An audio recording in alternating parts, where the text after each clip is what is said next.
So over the years, we've used braided line for really everything that we do now, both inshore, offshore. I've gone 100% braided line. If I need extra stretch or something like that, or or clearer line, I can just put a long top shot on my braid. So the braided line has really just gotten better and better over the years. And there's a couple different types of braided line in general. These 4 carrier lines and 8 carrier lines. You might have heard that terminology thrown around a lot.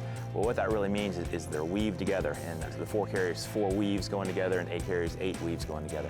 And what that means for us as fishermen is kind of the difference in performance. The 4 carrier line, which we've used for years, that's kind of like the first stuff that came out, and it's really, really great quality. I find that the 4 carrier is a little more abrasion resistant, a little thicker than the 8 carrier lines, and it works really good. I actually like that for certain applications. It's not quite as long casting, but it's certainly durable. I like it around the mangroves. I like it for bottom fishing, things like that.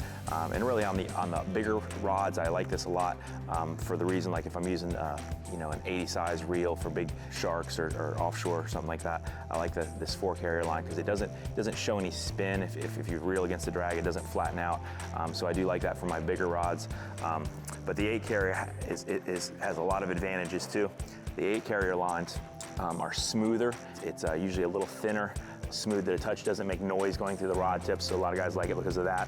It's thinner, casts further, but the downside to it over the years is it hasn't been quite as abrasion resistant, meaning if it gets around a mangrove or something like that, it might break a little quicker or stuck on the bottom. So that's kind of the downside, a little further casting, a little thinner, a little quieter, but not quite as abrasion resistant. Well, that's the way it was until this new product just came out.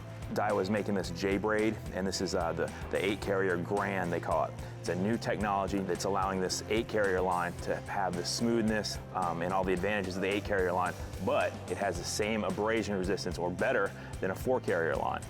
So really you're getting the best of both worlds there. You're getting the thin diameter, the long casting, but it's actually more abrasion resistant than the 4 carrier. So this is really cool. Excited to put this into use and test it out. Really make your line decision on what you need the most. Do you need abrasion resistance around the mangroves or on the reef or something? Do you need the smooth casting, smaller diameter? Or you can make the decision to go with Daiwa 8 Grand and get the best of both worlds.